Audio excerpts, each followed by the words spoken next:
Cameron Smith just dropped a bombshell at the PGA Championship, the 2022 Open champion. The man Saudi Arabia paid an estimated $100 million to defect, the captain of LIV Golf's most successful team. And after 6 straight missed major cuts, after watching the Saudis pull their funding, after the PGA Tour offered him a structured way back home, Smith just told the world he is done. Done with his coach since age 9, done with the PGA Tour, done bending to anyone. He has made his bed.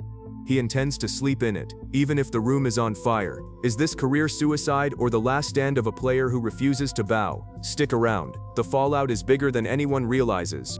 In August of 2022, 3 months after Cameron Smith won the 150th Open Championship at St. Andrews on a Sunday afternoon when he hit every shot in the book and outdueled Rory McIlroy in the process, he signed with LIV Golf. He was the reigning Open champion. He was the reigning Players' Championship winner. He was the second-ranked player in the world. He was 28 years old and had just become one of the most marketable young talents in the sport. His decision sent shockwaves through professional golf. Dustin Johnson, Brooks Koepka, Bryson DeChambeau, and Patrick Reed had already left the PGA Tour for LIV by the time Smith arrived, but their defections could be explained. Johnson was 38 and had not won a major in years. DeChambeau and Koepka had been beset by injuries. Reed's form and popularity were declining. Smith was the first player to leave with everything still in front of him. Asked about his decision, Smith leaned on the schedule and the family. He had small kids. The LIV format meant fewer weeks away from home. The money helped, he admitted, but the family pull was real. In a phone interview with Golf Digest at the time, he said the financial lure played a role, but the schedule was what ultimately drew him in. What followed was a 4-year stretch that vindicated half of his decision and devastated the other half. On the LIV side, Smith was a success by every metric the league cared about. He captained Ripper GC, the Australian team that became one of the league's most beloved franchises. He won 3 individual LIV tournaments. He earned an estimated $50 million across 4 seasons on top of his signing bonus. LIV Golf Adelaide, the Australian flagship event he helped anchor, drew over 1,100,000 spectators across 4 days in 2026, a new attendance record for professional golf in Australia. As a commercial property and a team captain, Cameron Smith was exactly what LIV Golf had paid for. The problem was the rest of his career. Smith's major championship form collapsed almost from the moment he joined LIV. He missed the cut at the 2024 Open at Royal Troon. He missed every major cut in 2025. He missed the cut at the 2026 Masters with rounds of 74 and 77. 6 consecutive missed cuts in golf's biggest events for a player who had won the Open Championship at the home of golf just 4 years earlier. The last major in which Smith had even survived to the weekend was the 2024 US Open at Pinehurst, where he finished tied 32nd. The narrative was no longer about whether he had made the right call. It was about whether he could still play. Then came January of 2026 and the decision point everyone had been waiting for. Brooks Koepka announced he was leaving LIV and returning to the PGA Tour. The PGA Tour responded by quietly launching the Returning Member Program, a narrow path designed to allow 4 specific players back into the fold. Smith was one of the 4. So were DeChambeau and Jon Rahm. The window opened on a Monday and closed 2 days before LIV Golf's first event of the 2026 season. At LIV's Media Day in Florida, Smith was asked the question directly: was he going back? His answer was the line that defined his entire 2026. "I have made my bed, and I am going to sleep in it. I feel like I am in a really good place in my career and my life, my family life, and I do not need to change it." There was no anger in his answer. There was no fight. There was simply a man who had taken the money, taken the contract, taken the lifestyle, and decided that the price of admission back into the PGA Tour was higher than he was willing to pay. The PGA Tour's terms were severe: 5-year forfeiture of equity, $5 million charitable contribution, no signature event eligibility, no FedEx Cup bonus money. Smith did the math and stayed. 3 months later, the math itself changed. In April of 2026, Saudi Arabia's public investment fund announced it would no longer fund LIV Golf after the 2026 season. The Saudis had poured over $5 billion into the league across 4 years. The losses had reached nearly $500 million in 2024 alone.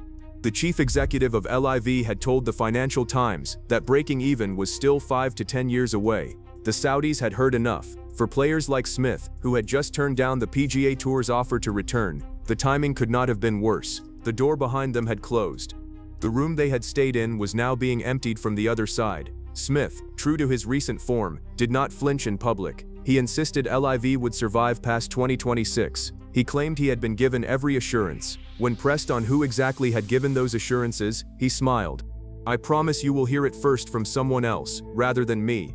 Asked directly about retirement, he laughed it off. "I am 32, so I have got a while yet." Which brings us back to Aaron Amink and the coach split. The announcement that Cameron Smith had parted ways with Grant Field landed in golf media in the week leading up to the PGA Championship. Field had been Smith's coach since Smith was 9. They had built the swing, the short game, the chipping touch that had won the Open Championship together. They had been a partnership in the truest sense, the kind that does not normally end without some kind of fracture beneath the surface. Smith confirmed the news at his pre-tournament press conference. He called it a terrible conversation to have. He did not explain it further.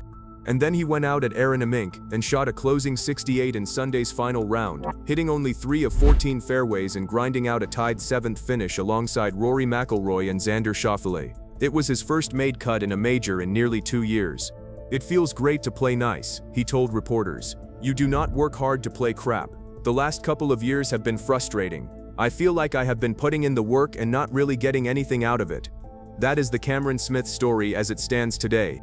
A 32-year-old former Open champion captaining a team on a tour that is preparing to lose its funding, having just fired the only swing coach he has ever known, having just turned down the only structured pathway back to the tour that made him, and having just made his first major cut in nearly 2 years. The huge announcement is not any one of those things in isolation. It is all of them together. It is a player making a series of choices that look on paper like a man boxing himself into a corner, and on the inside like a man finally deciding what he actually wants the next decade of his career to look like. Smith is not returning to the PGA Tour. Smith is not retiring. Smith is not panicking. He is committed to LIV, committed to his new approach, committed to the idea that the major championship career he has put on hold can still be restarted at 32 with a new coach and a refreshed swing. The Adelaide event has shown there is still a global market for the version of professional golf he chose. The PGA Championship at Aaron Amink has shown there might still be a major championship gear inside him that he can find again. Neither of those is the same as winning, and Smith knows it. What happens to him over the next 18 months is now the most interesting personal story in the entire LIV saga. The other big names have a clearer path. Rahm is the world's best player on LIV and would be welcomed back to the PGA Tour the moment LIV folds. DeChambeau is contracted through 2026 and seems likely to fall back into the PGA Tour orbit. Koepka already went. Smith is the holdout, the one who insists LIV will survive when the evidence says otherwise, the one who has openly admitted he does not need the PGA Tour back, the one who is rebuilding his swing at 32 in the middle of a league that may not exist in 18 months. If he is right about LIV's survival, he becomes one of its central figures in whatever it becomes next. If he is wrong, he is a 5-time PGA Tour winner and Open champion playing exhibition golf for whatever audience is left when the funding runs out. There is no obvious middle ground. He made his bed. He has not changed his mind about sleeping in it. The next 18 months will tell us whether the bed was worth it. If this one landed for you, drop a like before you scroll away. It is the single biggest thing that tells YouTube to push these stories to other golf fans who might never see them otherwise. Subscribe if you want more of these, the kind that take the long view instead of the loud one. There are more coming.